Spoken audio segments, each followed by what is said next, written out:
අපි 2023 O level maths paper එකේ පළවෙනි පත්‍රයේ ඒ කොටසේ ගණන් 25 සාකච්ඡා කරමු. හරි අපි පළවෙනි එක බලමු. 112ක වාර්ෂික වරිපණම් බදු ප්‍රතිශතයක් අය කරන නගර සභා සීමාවත් තුළ කඩකාමරයක වාර්ෂික තක්සේරු වටිනාකම රුපියල් 24000කි.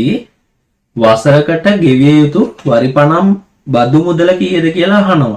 මේක බැලු බැලමට පේනවා වරිපණම් බදු කේස් එකක් තියෙන්නේ කියලා. හරි එතකොට අපි අපේ සමීකරණය මතක් වෙන්න ඕන ළමයි. මොකද්ද සමීකරණය?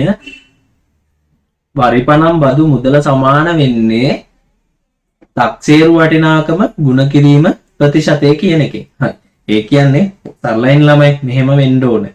මොකද බදු මුදල සමානයි වටිනාකම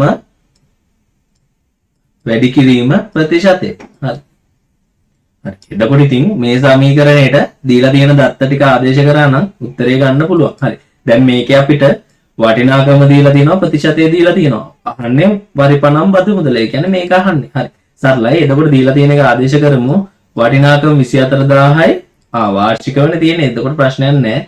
ප්‍රතිශතෙත් වාර්ෂිකව තියෙන්නේ 112යි. 112 කියන්නේ 12 බෙදීම 100. ඊට පස්සේ සුළු කිරීම තියෙන්නේ. සුළු කරන්නේ කොහොමද? බලමු අපි ඒක. මෙන්න මේ බෝල දෙකට මේ බෝල දෙක කපන්න පුළුවන්. එතකොට උඩ ඉතුරු වෙනවා 240 ගුණ කිරීම 12.